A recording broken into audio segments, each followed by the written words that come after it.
Hey, we have some faces out here.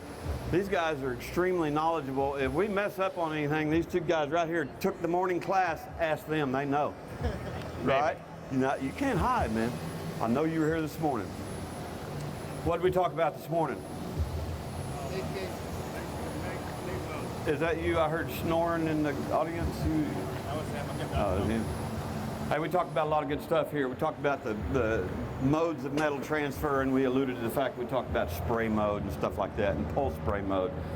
So, short arc, we do a lot of fit and fab on thin metal, low heat input. We can use it for a lot of versatile things, but today we want to fire up into some spray. Yep. Scott and I have a bit of a challenge going on already because I don't think either one of us has run this Star Gold blend. No, not at all. We know it'll spray. So we're challenging ourselves, and we have a lot of pressure also because we have some true legends in the house. We got the rest of our Weld.com crew over here, Mr. Jason Becker. Oh, you will stand up and raise your hand. You have to sit on the floor. An introduction. Come on, man. And the man cub. Where is the camera guy? There he is back here. He's trying to hide. Earlier I was going to burn him because last year was the first time we did ESAB University, and he went twisted off in some kind of introduction. He was screaming and stuff, and it scared me. It scared me. I've never seen him do that. This morning I was going to really throw down and play some inspirational music on the way in, see. And I was going to get real loud, and it's called Unbridled Enthusiasm. So he took that opportunity away from me. It's good to see you again, It's been a long time since I've seen him. Hey, I miss kicking your butt on the golf course. You know that, don't you? Okay. Dad's Wellington, Jimmy McKnight are in the house up here. Jimmy does a fantastic job of supporting all the stuff that's going on. These podcasts, getting the message out and everything. I can get up in the morning and read some message of his. I'm taking it straight to my classroom. It is that cool. I got to go with it. So, Mr. Raabe, I grew up in Ponca City, Oklahoma, same place as me. We didn't know each other back in those days. We had no clue we were going to end up on this stage. Two guys from Oklahoma, different backgrounds, pretty similar in the fact some of our welding projects and experience and stuff. Mine has been in a lot of structural, pipeline. I teach right in the middle of agricultural, petrochemical, and aircraft. So that's what's written into my program. Personally, I've been involved in a lot of high-pressure boilers, the codes and stuff. We recognize, we teach to them, we live by them, and we weld to them. Scott's been pretty similar. Scott just opened up school in Houston. Oh yeah, opening it up January. Precision Welding Academy in Houston, Texas. It's going to open. First classes are going to start January 20th. Scott got a hold of me and he said, would you please go through my material, review it, sign it, turn it into the Texas Workforce Commission. I was blown away that he even asked me. I thought it was such a great honor. What is this back here? Whose hood is this? Oh, that would be mine. Yeah, mine doesn't say ESAB Elite. That's a nice clear coat job. How are we going to go about this, sir? I think we're going to play around with the settings, figure out what we're going to do with them, because we have not ran this gas. So we're going to play it around, see what we can fine tune with it. We have never run this gas, so we're admitting to the world. We're a bunch of amateurs. Yep, amateurs. Okay, but we know enough, and we're going to have enough help from these guys out here that soaked up all the knowledge this morning. We talk about voltage. Oh, by the way, do you have the notes for this presentation? Do you have the outline? No, I left it in the hotel. See, we were going to play around and get this crowd involvement this morning. Everybody was going to have a piece of this, like your voltage, your wire feed speed, your duty cycle, your contact tip. Everybody's going to have different play because there's all kinds of stuff involved, and we're going to involve the crowd that way, and you still can, please do. Anyway, that kind of changed it up this morning. We had to do the handheld thing, and now we're kind of blending this material together, so we'll pull it off. What is spray? Anybody know what spray modes is?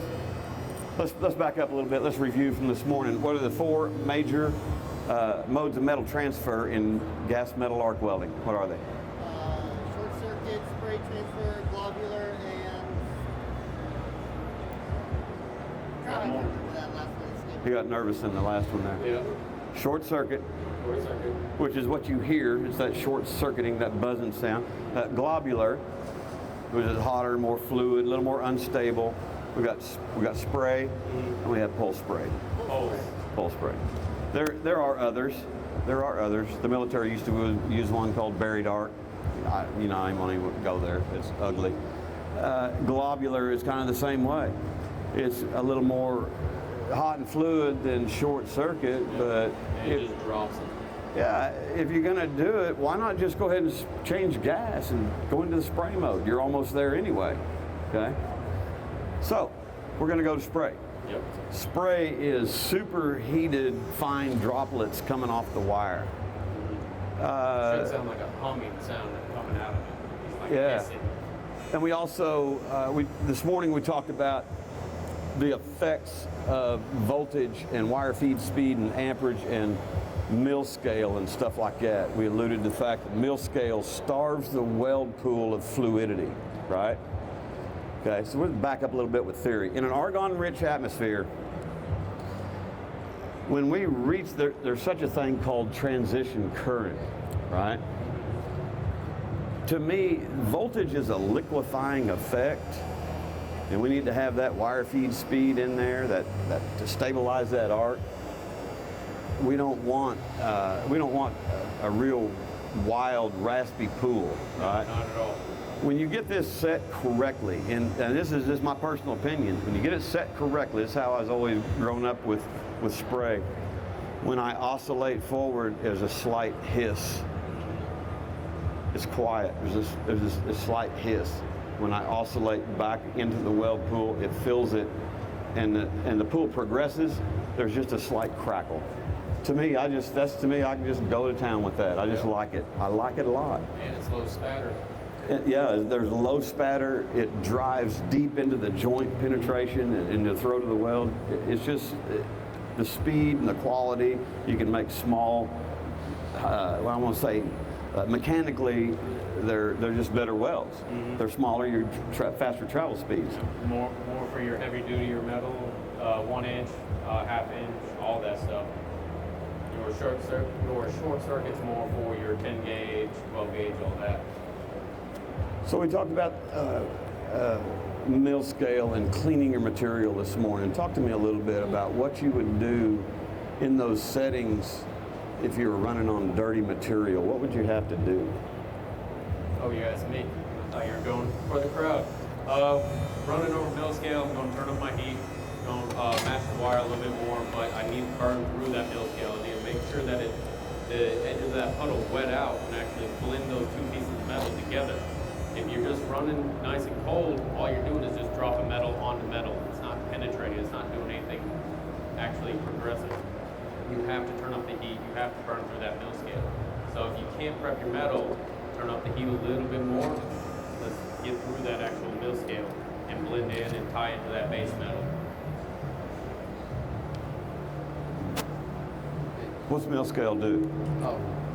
It's a coating that protects the metal. It comes from the manufacturer, protects it while it's being not used.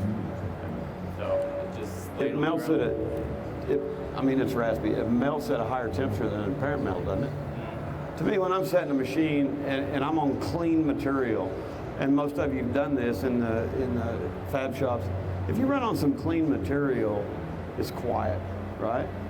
It's clean. You got a little bit of smoke, but I mean it's clean. If you run over a mill scale, what happens? It just gets ugly in a hurry, right? Well, a minute ago I said, if you get your voltage set just right and you oscillate forward, it's a hiss, okay? And if you oscillate back, it's just a very slight crackle. When you get on mill scale, what happens? It's just all crackle, isn't it? What just happened? Mill scale robs the pool of its fluidity. How many of you know the term wetting?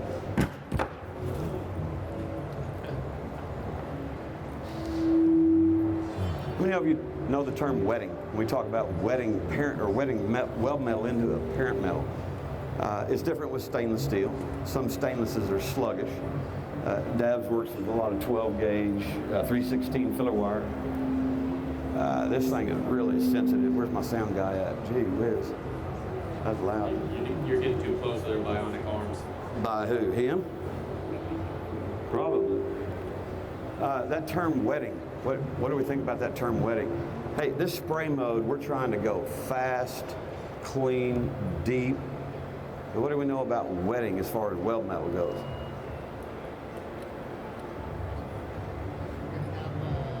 We want it to bond. I mean, you can plaster a weld down on a piece of plate, not wetting into the parent metal, right? How many of you have taken a paper sack, just throw it on some water? You water it up, throw it on some water. What happens? It just sits there, right? But if you take a little bit of salt or some soap and you blend it into that water and you toss that brown paper sack on there, what's it do? It just relaxes. That's wetting, okay? The same thing happens with weld metal under the right conditions. It's not going to happen in the presence of heavy mill scale. Oh man, that's rough. It's not going to happen in the presence of heavy mill scale, okay? So we need some kind of cleaning. Needle scalers, the wire brushes, something needs to happen there for that to bond. We're going to set this condition up over here. We're going to guess right off the bat. I'm not scared to guess, are you? Nope.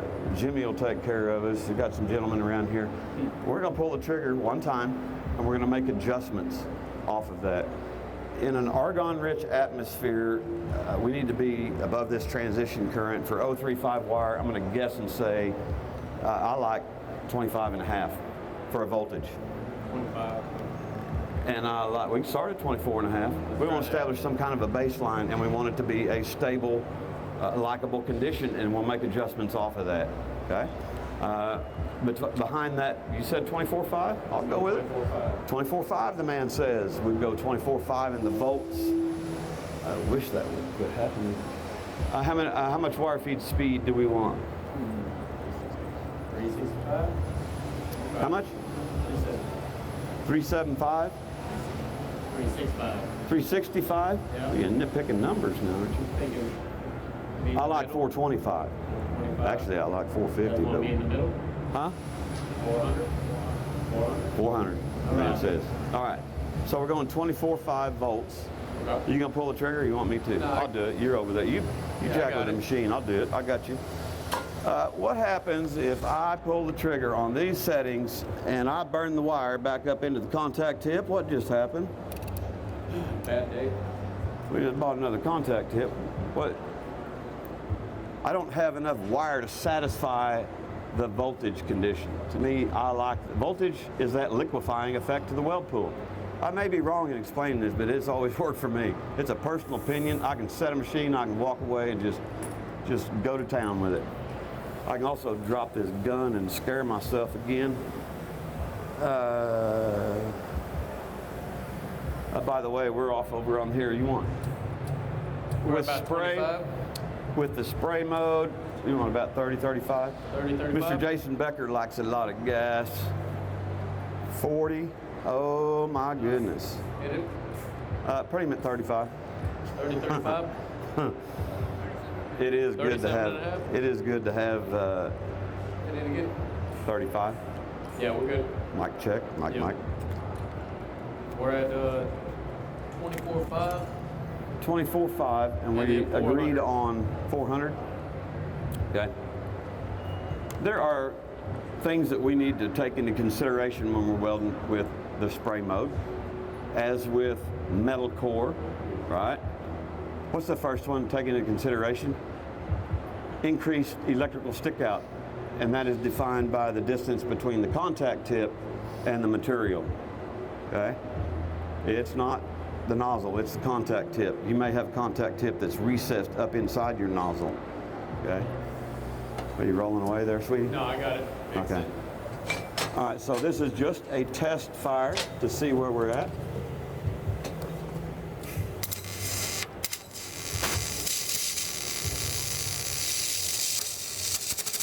It's sounding. I'm bored. I am bored. Did that come through up here on the No, screen? not really. Not really? Nope. Here. If everything was,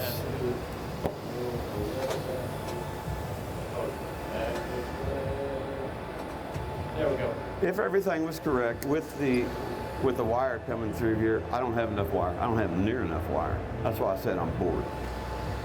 Let me try it again. Is this in camera range here? Oh yeah. Okay. You're good.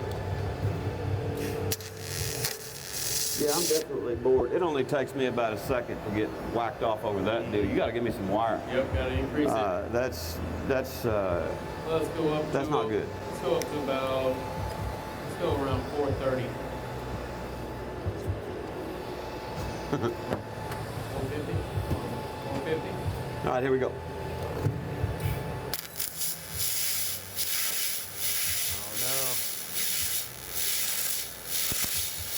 Might be working.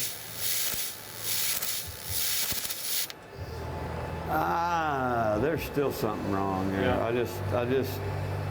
I think we can go better. I think we can go faster, flatter, smaller, deeper driven penetration. Where's the inductance set at? We never did check it. We never did change it from this morning. No, I don't think we changed it. Did I remember right? It was at 50%. It was at 50. It's still at 50. What is inductance, folks? What's inductance do?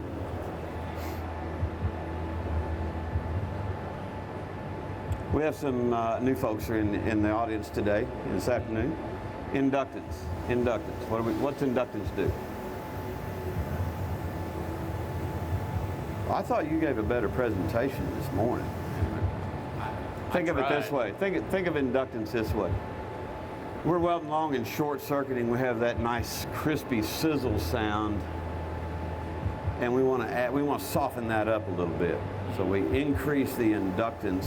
Let's say that we were at 15% and we turn it up to 35 or 40, and now all of a sudden our weld pool it looks soft, it's quieter, it doesn't have all that raspy buckshot coming off of it. The spatter's lower, okay?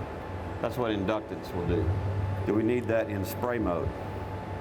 Not really. Not necessarily, okay? So I know it was at 50% this morning. I'd like to turn it down to 25, please. 25? Yes, sir. Oh, 1 second. I would also like to request a voltage increase, sir. I don't know if we can do that. 25.5. 25.5? 490 on the wire feed speed, sir. 490 please. on the wire speed? Actually, it's going to be higher than that. Good. 25.5. 490. I don't know if you can handle all those. Yeah, well, it'll go to 700, won't it? I think it will. I've been there. I've been to 7 before. It was kind of fun, really. Oh, that was me earlier. You're welcome. All right. Are we there? Yep. All right, let's pull the trigger. All right.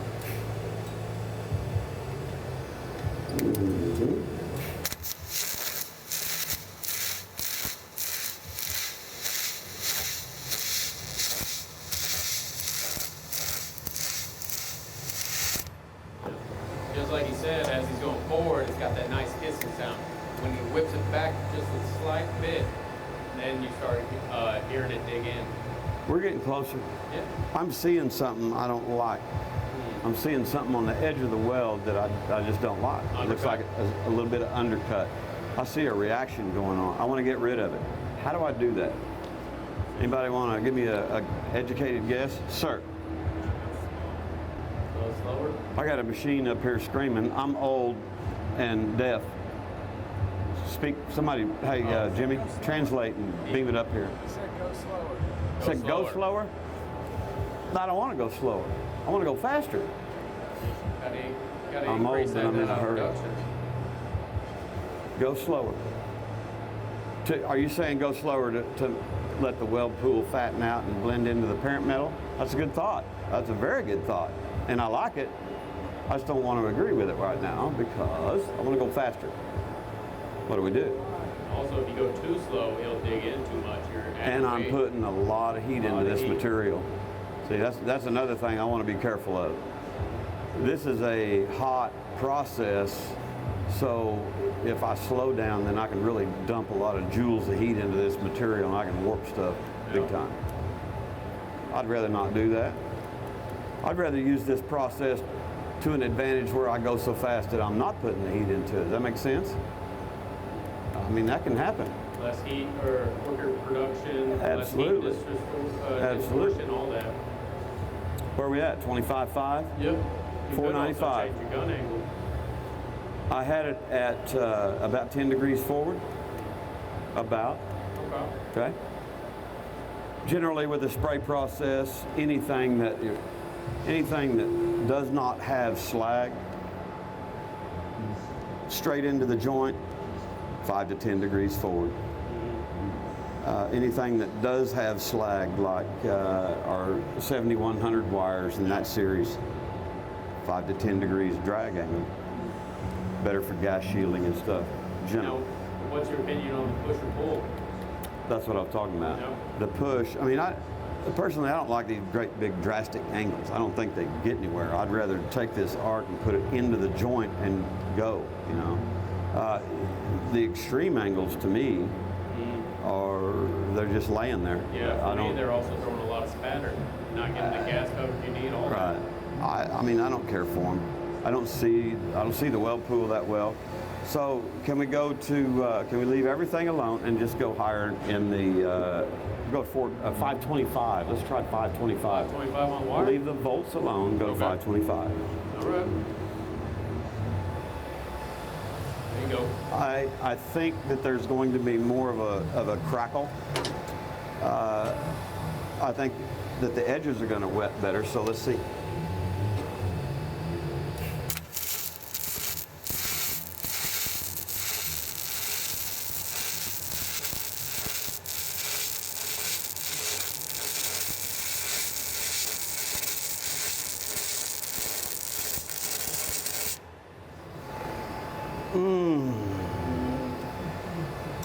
A little bit too much of a crackle. Yeah, I like what's going on. Yeah, it's wetting out pretty nice, but it does have that So, crackle you don't want. right now, I vote for, what was it, 525? 525?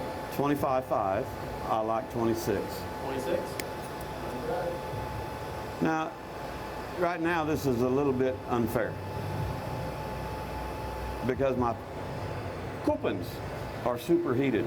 Coupons. That's the only reason you showed up today, was to hear me say coupon, right? I'm going to tack up some fresh stock here. They're cool. And we're going to see that if these numbers, 26.0 and 525 on this particular machine with this gas and 035 wire. What is the grade of wire we're running today anyway? Oh, Okay. man, that sounded good. Yeah.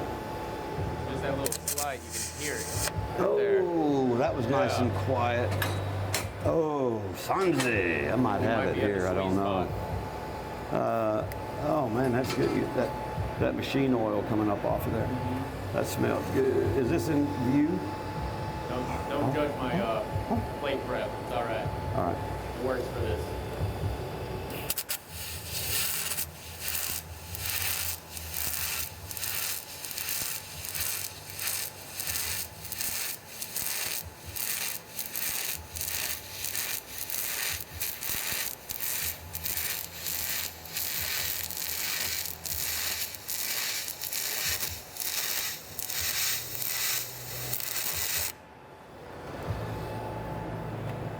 Not bad.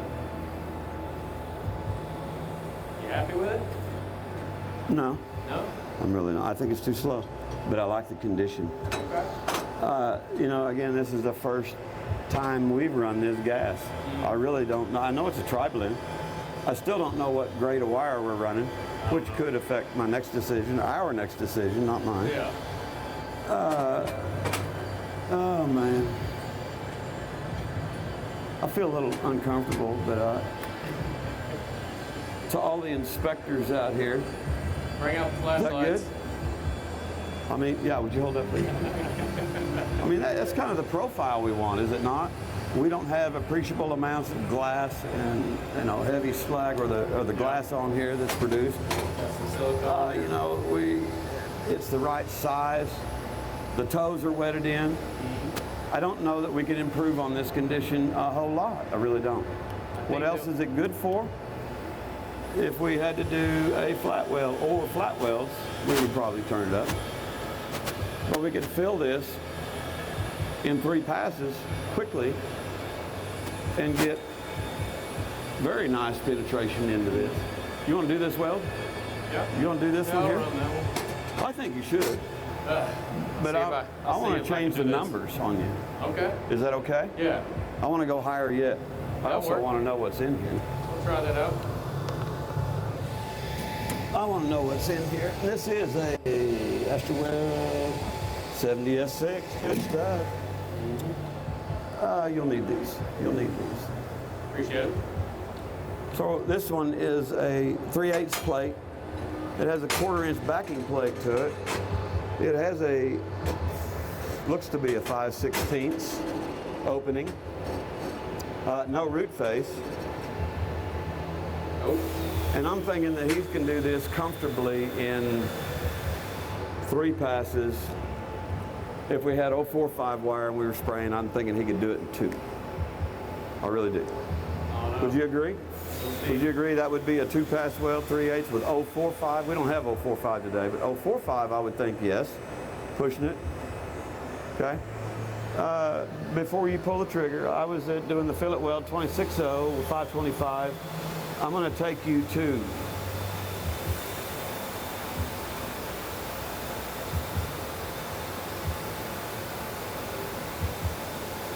27/0 and 575. Have fun. Okay. Let's do this. I may have to drop his voltage a little bit. I want to listen to this.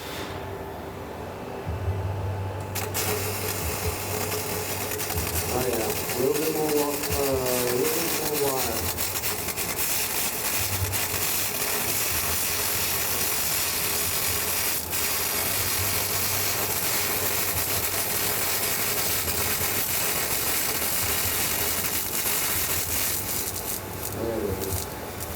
I think you had an electrical stick-out issue there, sir. Maybe. What happened? Well, I haven't touched the machine in quite a while, and you're now sizzling along on your own nicely. Now you're... Well, it builds it up. What was your electrical stick-out? A little less than that. What? Probably about a 1/2 inch. I like the 1/2 inch thing for this. Let's go again. All right. You want me to weave it, or you want me to do the thing? You're not going to have to stringer? weave very much at all to cover that, are you? Maybe. Okay. Let's see.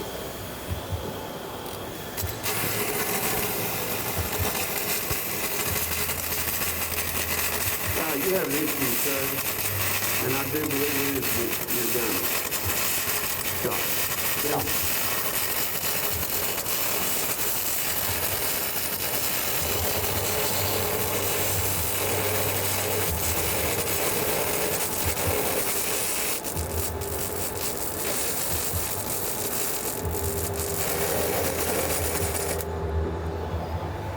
You're going to have me grinding BBs there in a second, aren't you? Yeah, just for that first second. I then would like to see your gun laid out flat. I think you're starving your gun with a loop. Did you feel it click? Did you just feel it click? No. Okay. You got something going on here. We're not coming out of there. I don't think your coming out of the wire's gate coming out of proper. there good. How many of you know how to set the correct drive roll pressure on a gun? Anybody know how to set it? You just keep tightening it down, don't you? Isn't that what that's just keep cranking it down, right?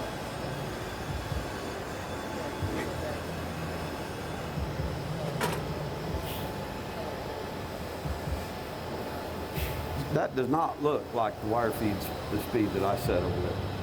There's no way. I turned you up to like big good time. spot, and I'm hitting the bad spot. Yeah, we can fight later on. I'm telling you, this just doesn't seem fast enough to me.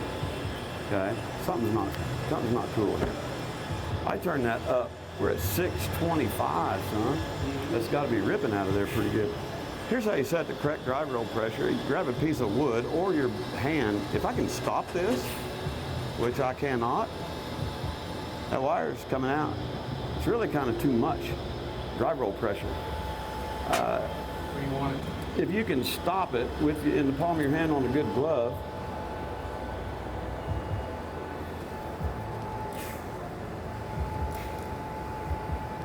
that's better.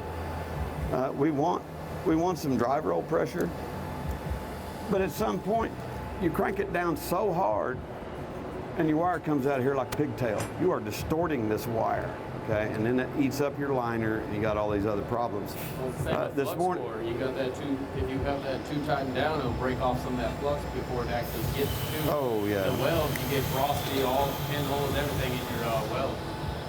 all right. All right. Something not cool here with the way it's laid out. I don't Are know. you trying to make it look like an amateur? Well, no, I'm saying, why does it weld super smooth at the end of your weld? Yeah. And at the first of it, I don't know if it's how you have the gun kinked or not, but we're 27.5, that's definitely enough voltage to bust that wire.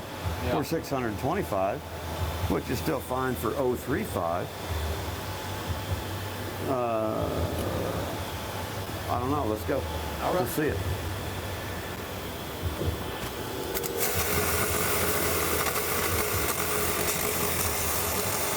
Been a lot of batter at the beginning. Yeah, it's good, man. When you get things at the end, there we go. I think the needle just a slight bit. I'm now 2 degrees thick that.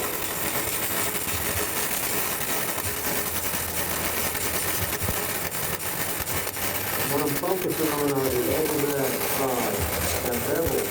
Focus on 2 degrees from the bevel. I kind of wish you had stopped a while, though. You know? Oh, You didn't have that much stick out, did you? No, I did not. It came out quick. I'm crossing that one. Oh, we need some material We might here. have That's- been- might I'm not have going to been- go with that. I can't go home like that. No, That's, I can't that's go not home good. like that. Yeah, I want to weld on this part back here. I want to go on the back side of that fillet. All right. Maybe this is a left-handed gun. Might be. I forgot about that. It might be a good gun to go left-handed here. So, why is that going to do to yours? I can almost. How many of them want to bet that this is good condition? Scott, why did that happen?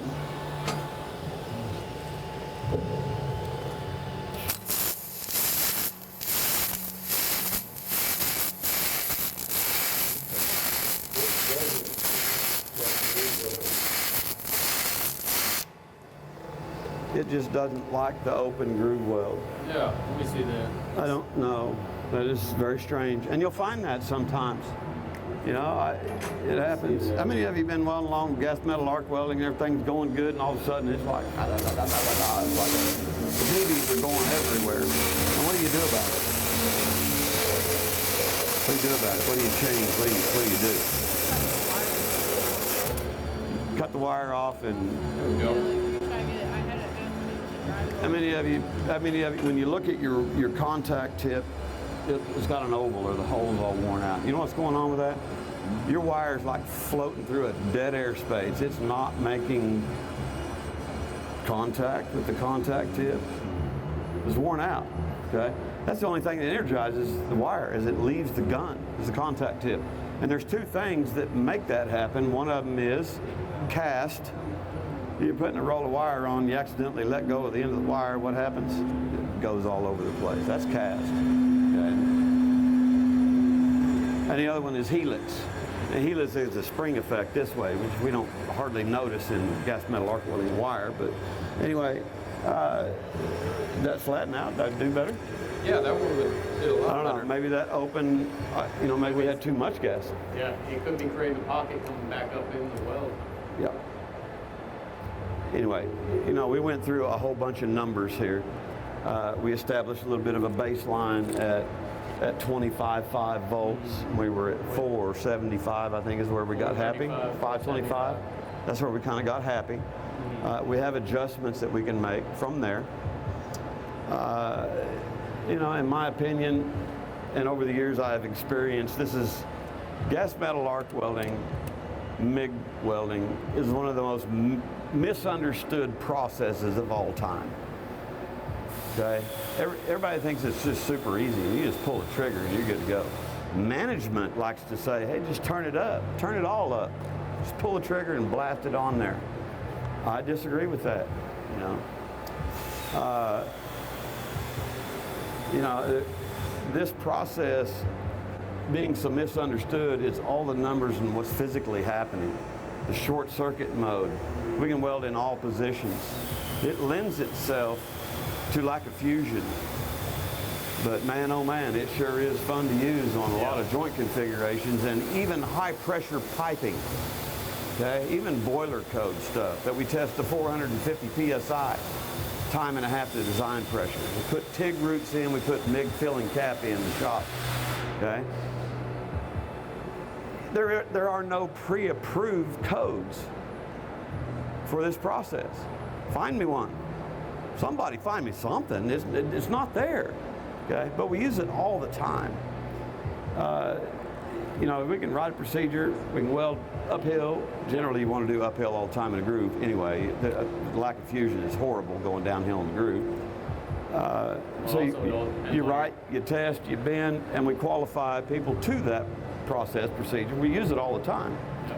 But it also depends on what gas you're using. Some gases won't go uphill, some won't go overhead. You have to judge your gas. True. There's a reason why 75-25 is widely used, all positions. All positions, and extremely versatile. The wire sizes. I've always been under the impression if I can open up the largest window of mistake, then I'm good. If I have to weld on very thin material, why do I want to have to run 035 wire? I want to drop a wire size. I want to go down to 030. I just opened up a range of numbers that I can use. In spray, we're pretty much going to the high end anyway. It's not really cost effective to spray a lot of stuff with 035 wire. Jump to the 045. That's for the bulk of all manufacturing anyway, really. The cost savings, everything is there. And so you still have some versatility. You can still short arc with 045 wire. Spray is where you really want to go with it though. When you run a lot of spray transfer mode and you look at metal core wires and flux core wires, is that a true spray?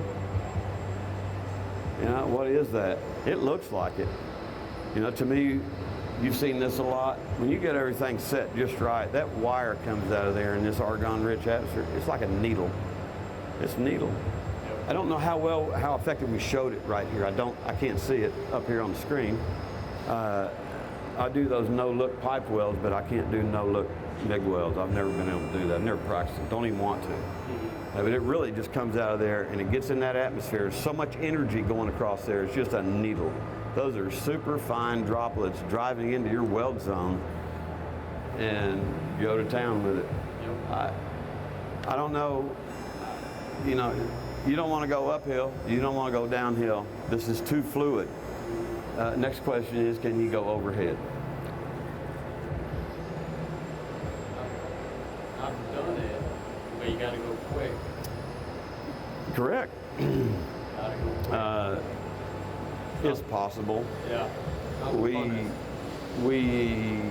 get a situation where we're doing some large boilers, and you're rolling these things, and you're putting these great big heavy tubes in them, 8-inch pipe, and you're putting the 180-degree return bends on, you're putting the beams on everything, and at some point in time, you can't roll it anymore.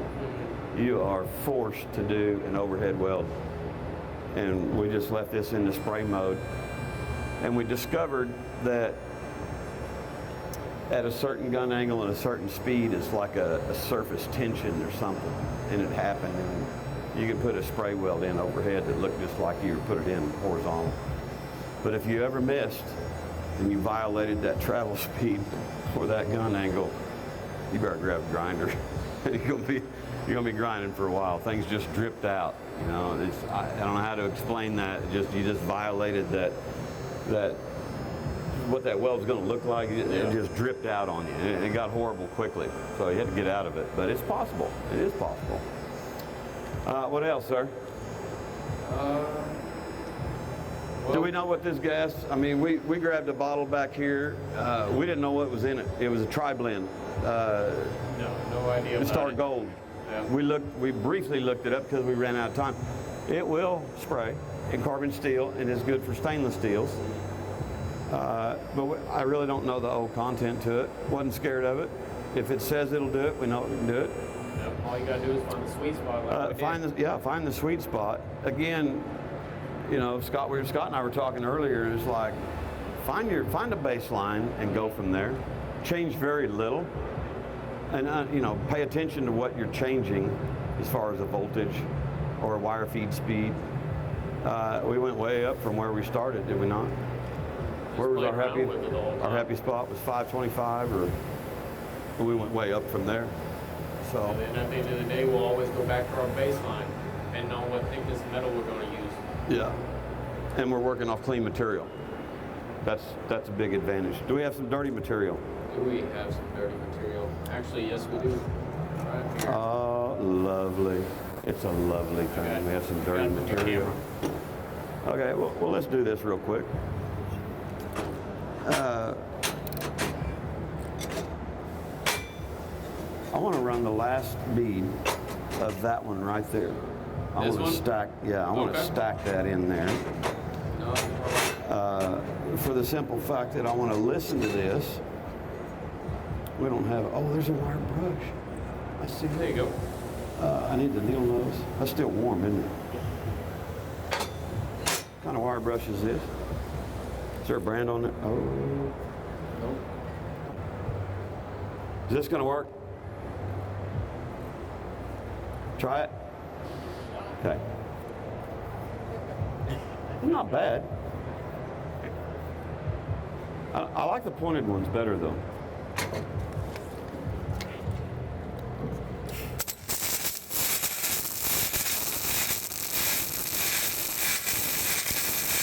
That puddle's really aggressive out there. I think that can get better. Yeah. Simply by brushing this smoke and soot out of there.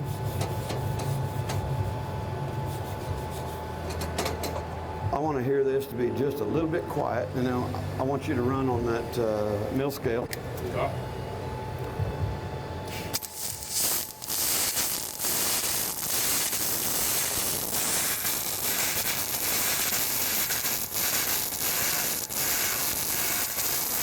A little too much wire. I'm going to quiet that down a little bit. I can quiet it down. It's not far off. I'm going to say it's about 25 inches a minute to being super quiet.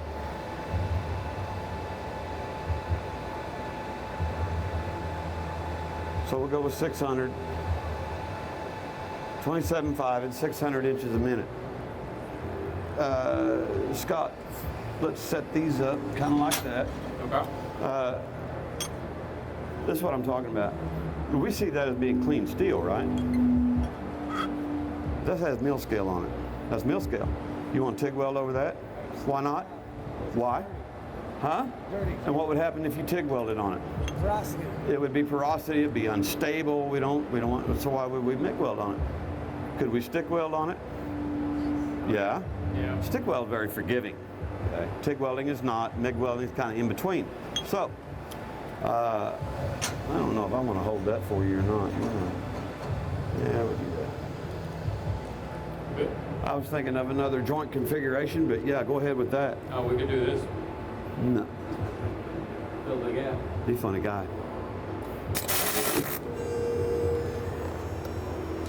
It's gonna get ugly. Ooh. I'm gonna turn this around so that we tack over here on this side. Oh, you got. We'll go ahead and tack this way. Pliers. Or weld on the opposite side. You probably want those. Yep. Can we hold and maintain the ½ inch? Half inch. Stick out, electrical stick out, Yeah. please. See what we can do. Listen to this.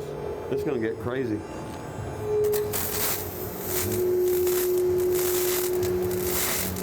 Right now I'm watching the puddles that are running through all that mill scale. Literally watching it try to dissolve in there. And you're watching the edges just flutter away, right? Yep.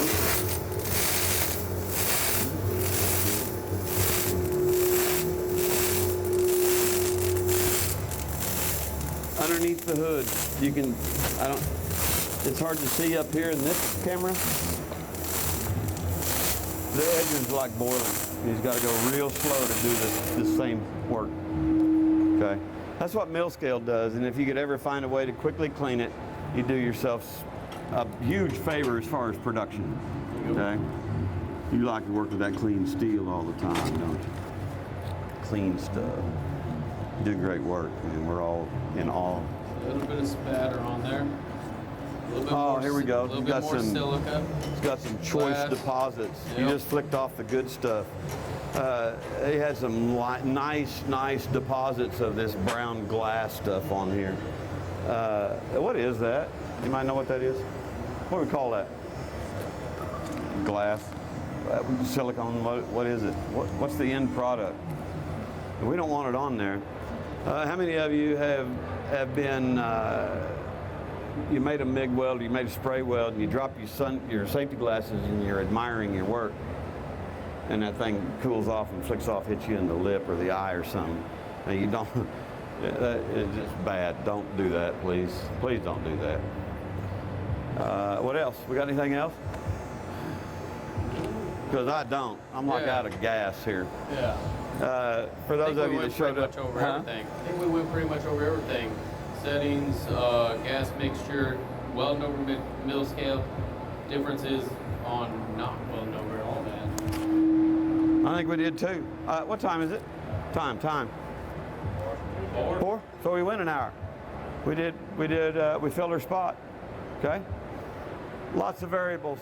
Again, we encourage you, pay attention to the common stuff. If you're going to change anything, change it one at a time and pay attention, record some results. I'd like to acknowledge Jason Becker, our camera guy, Todd Klauser with Weld.com, Mike Beecher, we call him the man cub, Mr. Scott Raabe, always a pleasure. Give it up. I brought my great nephew with me. Kind of made him famous in my program. I put an Instagram spot on him. He's the one that wasn't wearing his safety glasses when he was chipping his flag. That poor guy got beat up on Instagram. But we have, he's since retained status because he's done some cool stuff. He's done some good work. He's in my program at Cali College, and he's going to blast through there in a year. He'll probably go through the NDT. I don't know yet. Who knows, Anyway, you got to give it up for ESAB. ESAB is very interested in putting these sessions on, and I admire the fact that, they're opening up this opportunity and this time to bring you in. And, we want to keep doing this and sharing the knowledge. There is so much cool stuff going on out in the world as far as the education. I'm learning stuff off these two guys right in front of me. I just can't quit looking at them. I learn these inspirational messages every day of people that are in this game. The fabrication game and the welding game, it's phenomenal. I'm humbled to be a part of it. So I thank you very much for your attendance.